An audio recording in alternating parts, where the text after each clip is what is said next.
আপনাদের সবাইকে স্বাগতম জানাচ্ছি আজকের এই ভিডিওতে। আশা করছি সবাই অনেক অনেক ভালো আছেন।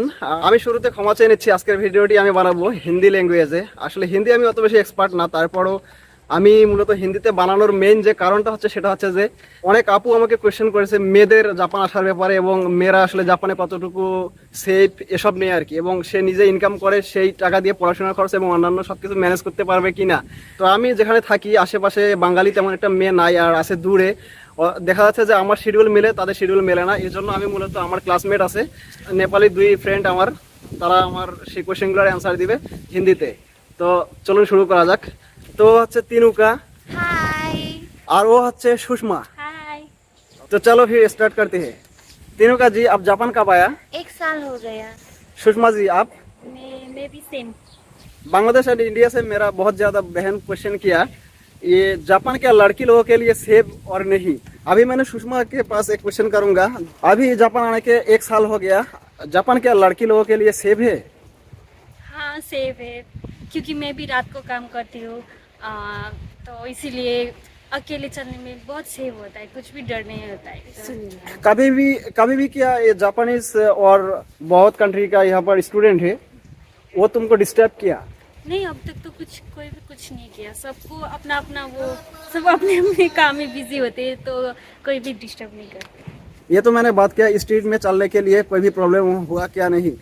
तो कंपनी के अंदर कोई भी आपका परेशानी है? नहीं है, कंपनी पे जापानीज लोग बहुत फ्रेंडली होते हैं। जो हमको नहीं आता है ना वो बहुत अच्छे से सिखाते हैं, तो कंपनी में कुछ भी परेशानी नहीं है अब तक तो। सुषमा, तुम कहाँ पर जॉब करती हो? मैं यामातो। तुम कहाँ पर जॉब करती हो? हाँ मैं यामातो। मैंने सुना ये यामातो कंपनी है, यहाँ पर काम बहुत हार्ड होती है, तो ये लड़की लोगों के लिए कितना है, ये काम क्या आसान है? आसान तो नहीं है, पर ये समटाइम्स बहुत हैवी बॉक्सेस आते हैं, तो इसीलिए डिफिकल्ट होता है।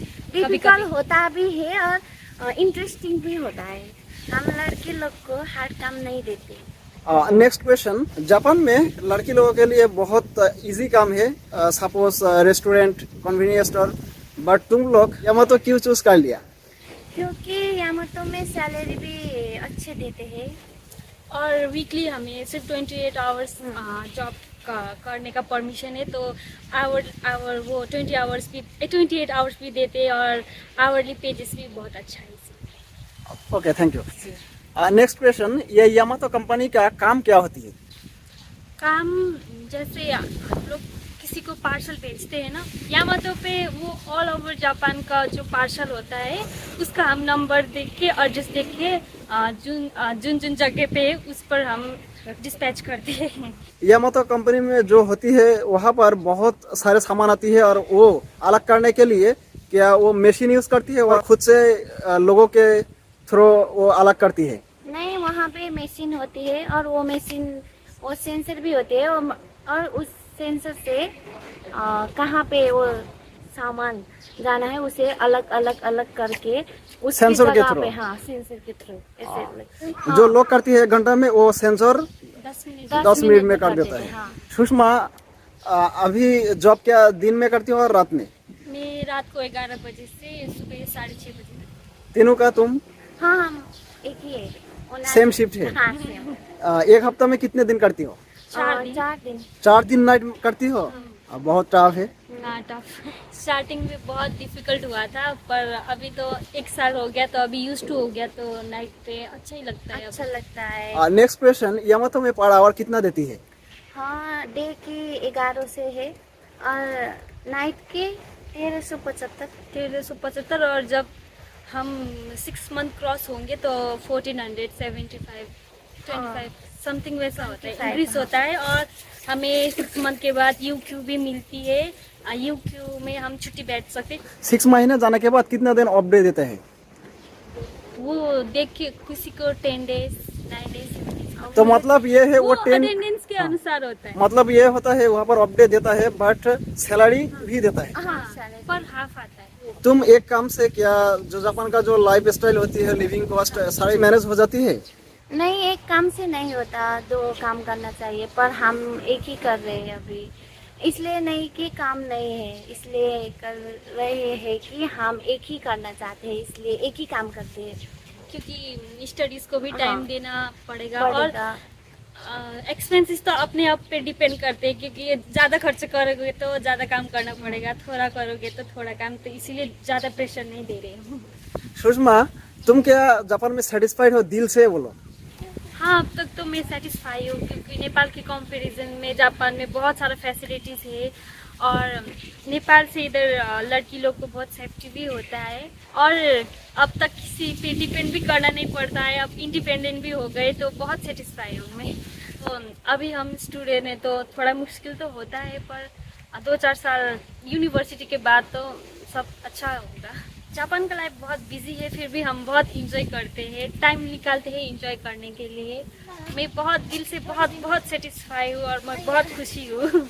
तेनुका, तुम क्या जापान में सेटिस्फाइड हो? हाँ, मैं बहुत सेटिस्फाइड हूँ, क्योंकि मैं स्कूल जाती हूँ तो वहाँ पे भी अच्छे अच्छे दोस्त थे, तो और हम interesting- बहुत हाँ। डिफरेंट कंट्री का दोस्त भी हमें मिला है, अब मिलते हैं हम, इसलिए इंजॉइंग कर रहे हैं हम। और काम पे जाते हैं तो काम पे भी वैसा ही फील होता है, सब अपने ही जैसा लगता जापानीज है। लोग बहुत फ्रेंडली होती है ना? हाँ, बहुत और दयालु भी होता है।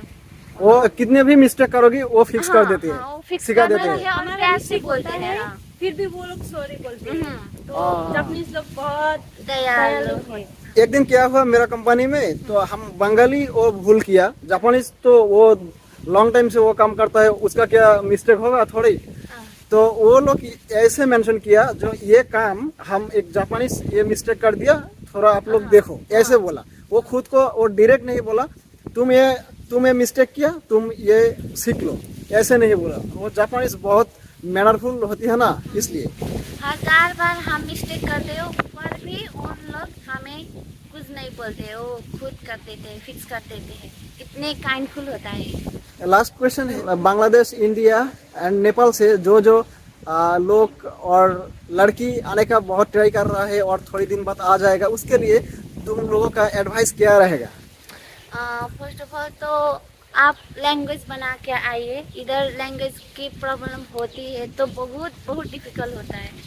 और टाइम आपको अपने देश से ही टाइम मैनेज कैसे मैनेज करना वो सीख के आना होगा, और सिर्फ काम करूँगी वहाँ जाके पैसा कमाऊँगी ये सोच के मत आना, क्योंकि जापान में बहुत लैंग्वेज नहीं होता है तो कुछ भी नहीं होता है। जब आपके पास लैंग्वेज है तो आप बहुत अच्छा काम मिल सकता है आपको। तो फर्स्ट ऑफ ऑल आप अपना लैंग्वेज अच्छा बना के आए। और टाइम के ये लोग बहुत वैल्यूबल होता है, टाइम को बहुत इम्पोर्टेंस देते हैं ये लोग। इफ आपका लैंग्वेज बहुत अच्छा है तो आपको इसी हिसाब का काम मिलता है। जैसे हमारे कंपनी में भी जिसका जॉब अच्छा है वो लीडर हो गए हैं, उनको कुछ काम करना ही नहीं पड़ता है, जस्ट कंप्यूटर में बैठते हैं और हम लोगों को मॉनिटर करते हैं। तो इसीलिए सबसे पहले तो आपको अपना लैंग्वेज अच्छा बनाना चाहिए। और आ जाइए जापान। वीडियो आज से यही तक। मैं सुषमा और तीनों का जो जापान में इतना बिजी होती है, तभी भी वो टाइम निकाल कर मुझे कुछ टाइम दिया। मैं फिर से बोल रहा हूँ थैंक यू। आपको भी बहुत सारा थैंक्स। हाँ, और ये वीडियो जो अब न्यू कॉमर्स आ रही है ना जापान, उन लोगों के लिए भी बहुत यूज़फुल होगा और हमारा अब तक का एक्सपीरियंस शेयर करने के मौका मिला, इसीलिए हम भी बहुत खुशी है। Thank you. प्लीज़ इस ब्लॉग को प्यार दीजिए और comment, like, share, subscribe subscribe thank you. कीजिए कीजिए और उसका ब्लॉग को बहुत बहुत प्यार प्यार दीजिए। दीजिए। Bye bye. बाय।